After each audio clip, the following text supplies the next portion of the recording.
오늘을 살아가는 묵상 시간입니다. 오늘 본문 말씀 이사야서 20장 3절부터 5절입니다. 여호와께서 가라사대 나의 종 이사야가 3년 동안 벗은 몸과 벗은 발로 행하여 애굽과 구스에 대하여 예표와 기적이 되게 되었느니라. 이와 같이 애굽의 포로와 구스에 사로잡힌 자가 아수르 왕에 끌려갈 때에 젊은 자라 늙은 자가 다 벗은 몸 벗은 발로 볼기까지 드러내어 애굽의 수치를 배우리니 그들이 그 바라던 구스와 자랑하던 애굽을 인하여 놀라고 부끄러워할 것이라. 자, 오늘 본문 말씀 속에 보면 이 이사야가 벗은 몸과 벗은 발로 밖에 출입하게 된 것은 지금 유다 사람들이 의지하고 있던 애굽과 구스의 실체가 바로 이렇다는 것을 보여주기 위함을 알게 합니다.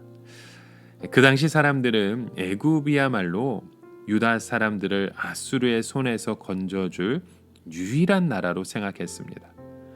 그러나 하나님께서는 이사야를 통해서 이미 애굽은 망했으며 유다를 도울 수 있는 능력이 전혀 없다는 것을 보여주셨던 것이죠. 당시 사람들은 애굽을 실세로 보았습니다. 하지만 이사야는 애굽은 이미 속이 빈 강정이며 전혀 다른 나라를 도울 힘이 없다는 것을 강력하게 선포했던 것입니다.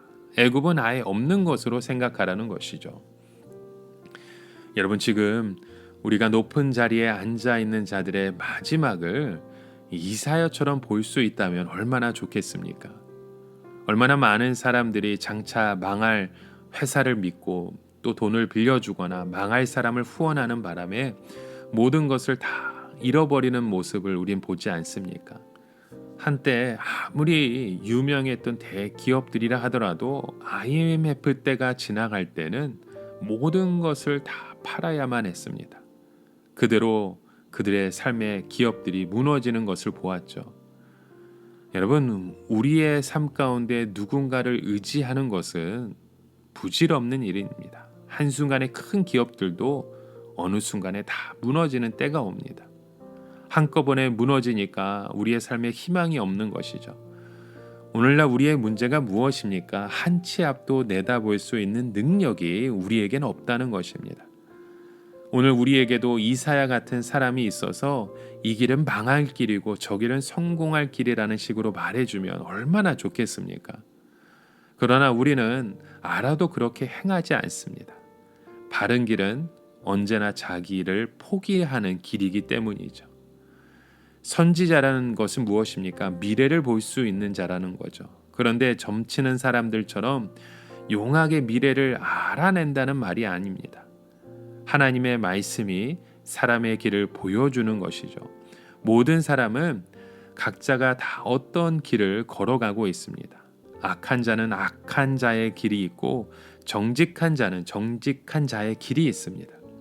그래서 시편 기자는 죄인의 길이라는 표현을 씁니다. 죄인은 죄인의 길을 가고 맙니다. 그러나 죄인에게도 나름대로 확신이 있습니다. 그 확신 때문에 자신의 그 길을 고집스럽게 걸어가는 것이죠. 선지자는 바로 그 길을 보게 해줍니다. 내가 지금 이런 인생관을 가지고 있는데 이런 식으로 살면 그 끝은 망할 수밖에 없음을 미리 경고해 주는 것입니다. 애굽은요, 세상이었습니다. 이미 이스라엘 백성들이 한번 떠났던 곳입니다. 이미 한번 떠났는데 그 길에 다시 갈 이유가 무엇입니까? 그들은 늘 애굽이 자기들에게 무엇인가 줄 수 있는 것으로 생각했기 때문입니다. 세상은 우리에게 줄 수 있는 것이 아무것도 없습니다. 그렇다면 결국 하나님께서 이사야의 벗은 몸을 통하여 보여주시는 것이 무엇입니까? 그 당시 사람들은 이 강대국이었던 애굽이 그토록 허무하게 무너질 줄은 생각조차 못했습니다. 그래서 유다 백성들 중에 상당히 많은 사람들이 애굽의 도움을 은근히 믿고 있었던 것이죠. 그런데 그 애굽이 먼저 망한 것을 본 것입니다. 여러분, 상식적으로 보면 유다 사람들이나 블레셋에게 애굽 외에는 대안이 없었습니다. 그런데도 하나님께서는 그 애굽을 의지하지 말라고 말씀하시는 거죠. 그러면 도대체 어려울 때 누구를 의지하라는 말씀입니까? 바로 하나님입니다.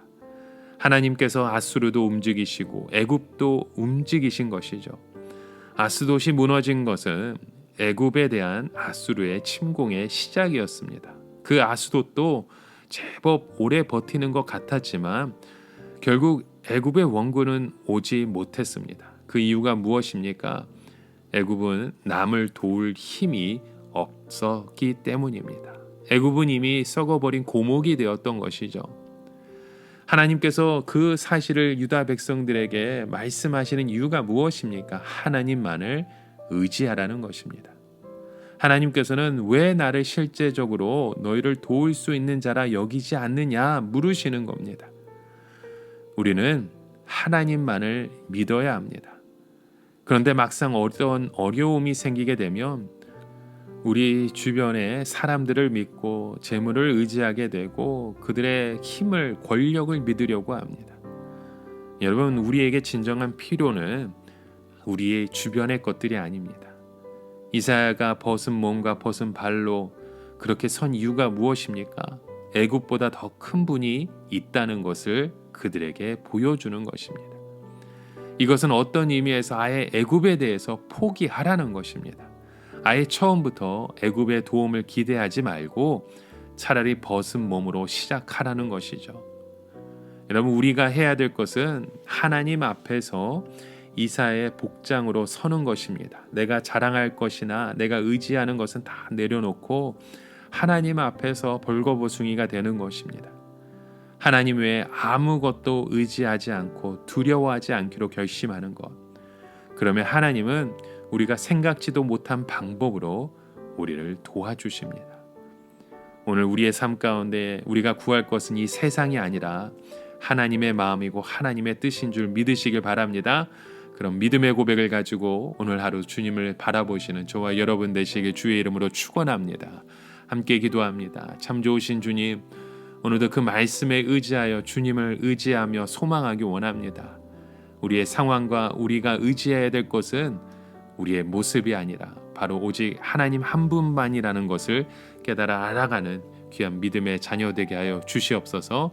예수 그리스도의 이름으로 기도드립니다. 아멘.